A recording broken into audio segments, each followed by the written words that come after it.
people walking around. It's just a great atmosphere. I think it's a great message. I think it gives people creativity and freedom to say fun and political things at the same time and get a strong message across.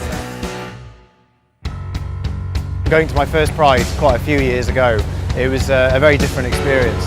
And when I first saw the parade, I was amazed at the energy and the scale of it, but I was also equally slightly dismayed by how little of the London media really seemed to engage with it outside of the gay community. We knew going into this year that we needed to raise the bar. What was brilliant about the Freedom 2 campaign was the way that it caught everybody's imaginations. We wanted to create a theme that enabled people to celebrate and campaign. And so Freedom 2 enabled people to celebrate the freedom to one, freedom to marry, freedom to be a family, but also campaign for the freedom to be free of bullying.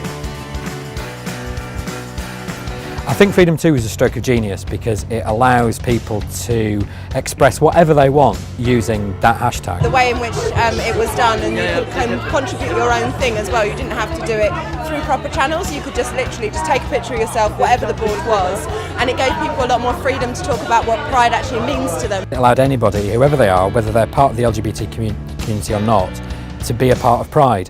Pride gets criticised for being not political, not enough of a party, too much of a party. Freedom 2 allowed you to put forward your own view of Pride and make Pride whatever you wanted it to be.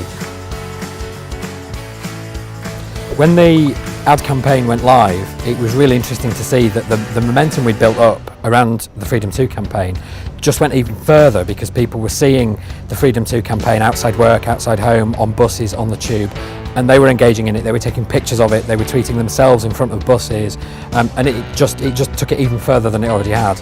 To be able to show that theme on digital escalator panels and cross-track projection on London buses took it to a whole new level. So it wasn't just the LGBT community we were talking to, but it was all of London. Quite often as a sponsor, your opportunity is limited to logo placement, whereas this year we had a creative idea or a creative platform, Freedom 2, that we could take and we could develop for Barclays and for our own channels.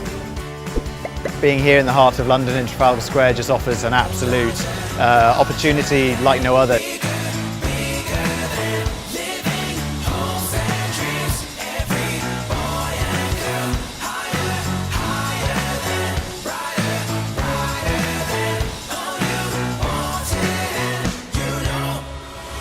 CNET enabled people participating at the event to film content and actually have that content shown as part of the Pride in London advertising campaign. We decided to get involved with Pride because it's an unbelievably emotional, powerful event with a very important message that people have to say. So for us to put CNET on that event, to activate that audience in the community, to tell their own messages and submit their own videos to be part of the bigger campaign, the bigger picture, was really important to us. The videos are then distributed not only on the screens in Trafalgar Square, but throughout London Underground, on the TV, bus and online and social media. Our Twitter followers doubled in the 6 weeks leading up to Pride. On Pride Day itself, we had something in the region of 60 million impressions. We had 2.5 million reach on Facebook on Pride Day, or around Pride. So it was exponential compared to last year. This year's theme of Freedom 2, for me, absolutely embodies the spirit of London, and not just the spirit of London in relation to the LGBT community, but the spirit of London full stop.